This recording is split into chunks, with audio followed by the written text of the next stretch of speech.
ajudou e fortaleceu esse homem, invisível para os olhos. Alexandre não sabia que algo assim estava ajudando ele e tal.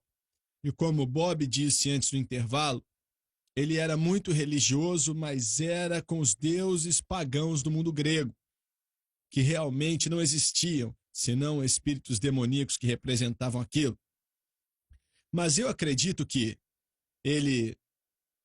que anjos caídos, se é que isso aconteceu na época, e aconteceu já várias vezes, e está acontecendo agora em algumas partes do mundo. Eu creio que existem anjos caídos poderosos e anjos de justiça poderosos no mundo espiritual, que estão travando uma batalha agora pelos Estados Unidos da América. E essas coisas, elas têm a supremacia de uma ou de outra, isso depende do estado espiritual da igreja. Eu quero dizer a igreja, estou falando daqueles que realmente nasceram de novo. Bem, você pode colocar todo mundo junto aí. Mas se a igreja está fraca e sem força, infelizmente, como ela está agora, então esses anjos caídos, eles têm o poder. Se a igreja estiver pegando fogo por Deus, e Deus deu à igreja uma responsabilidade tremenda.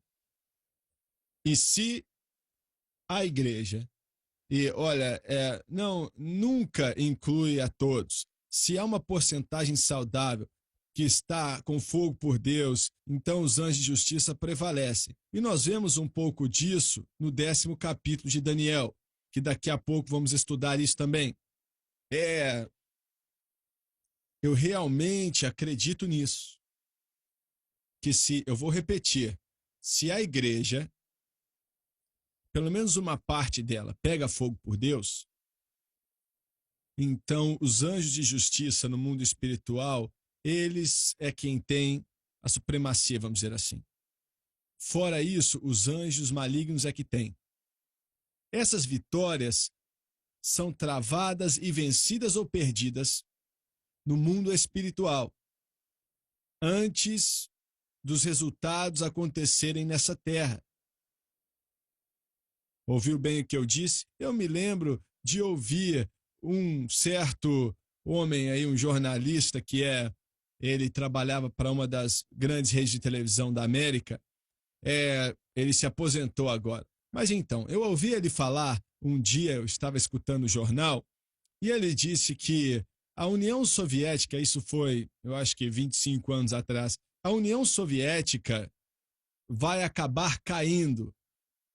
É corrompida e não tem como continuar daquele jeito, ela vai acabar se desintegrando e caindo. Mas aí ele falou, vai demorar mais ou menos 100 anos para isso acontecer. E na próxima semana ela caiu. Olha, rápido assim. A CIA não teve nada a ver com aquilo, nosso poder governamental não teve nada a ver com aquilo, mas haviam anjos poderosos, os dois, os de Deus e os do demônio, que estavam lutando no mundo espiritual. E escute aqui, naquela época, em 1980, um mover de Deus estava acontecendo nesse mundo. E se você então considerar tudo isso, o mover de Deus, o Dima ajudou a colocar o programa de televisão que resultou talvez no maior, eu acho que podemos chegar a dizer, sem medo de exagerar, a maior colheita de almas que o mundo já conheceu. Em país atrás de país, país onde pessoas davam risada e diziam, é impossível entrar aí, países muçulmanos, ateus e por aí vai, mas você conseguiu colocar o canal ali, pela graça de Deus. E até mesmo em Moscou, na TV1. Isso foi um mover de Deus incomparável na história nessa nação em 1980. E o resultado, acho que podemos dizer sem menor medo de contradição, que milhões de almas aceitaram o Senhor Jesus Cristo. E eu vou repetir, não acho que estou exagerando quando digo isso. E essa batalha que estava acontecendo no mundo espiritual a respeito do que era a União Soviética na época, os anjos de justiça eram capazes de derrubar os poderes das trevas e os anjos de injustiça num ponto que a União Soviética não existiria mais e o evangelho pudesse entrar naquela parte do mundo. Vamos fazer o seguinte, vamos no 10º capítulo de Daniel, vamos ler rapidamente, vai demorar só uns 5 meses para ler tudo. Enquanto estamos indo lá, então, o que a igreja faz ou não faz é tremendamente importante. É isso que eu estou tentando dizer, Dave. Eu estou buscando a terminologia correta. Eu não sei quantas pessoas acreditam lá fora, mas o mundo espiritual é um mundo muito ativo. Não é somente um vazio, não, é um mundo ativo, com anjos caídos, com anjos de justiça, com espíritos demoníacos. Paulo dizia que eram espíritos malignos, potestades e principados, hostes espirituais da maldade, e por aí vai. Alguns são espíritos demoníacos e outros são anjos caídos. E sim, muito bem, vamos olhar para o 10º capítulo. Nós já falamos disso, agora vamos dar embasamento bíblico aqui. Está bem. 10º capítulo de Daniel, versículo 1. No ano 3º de Ciro, rei da Pérsia, uma palavra foi revelada a Daniel, cujo nome era Beltesazar. A palavra era verdadeira, mas o tempo fixado era longo. Mas ele compreendeu a palavra e teve entendimento da visão. A palavra era verdadeira, mas o tempo fixado era longo. Se refere ao cumprimento desta visão, que acontecerá num futuro muito distante, pelo menos os dias de Daniel. De fato, se cumprirá em breve.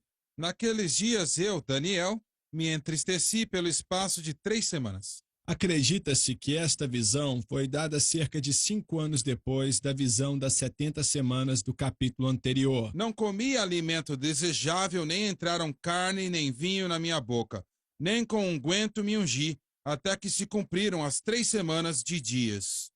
Alguns argumentam que Daniel estava em um jejum total, em outras palavras, se abstendo de todo tipo de alimento. Entretanto, a frase "não comia alimento desejável" parece indicar que ele estava em um jejum parcial, com a sua dieta de legumes, que é a mesma coisa que comeu no capítulo 1, quando sentou ao principal dos eunucos. E aos 24 dias do 1º mês, estava eu à beira do grande rio Hidekel.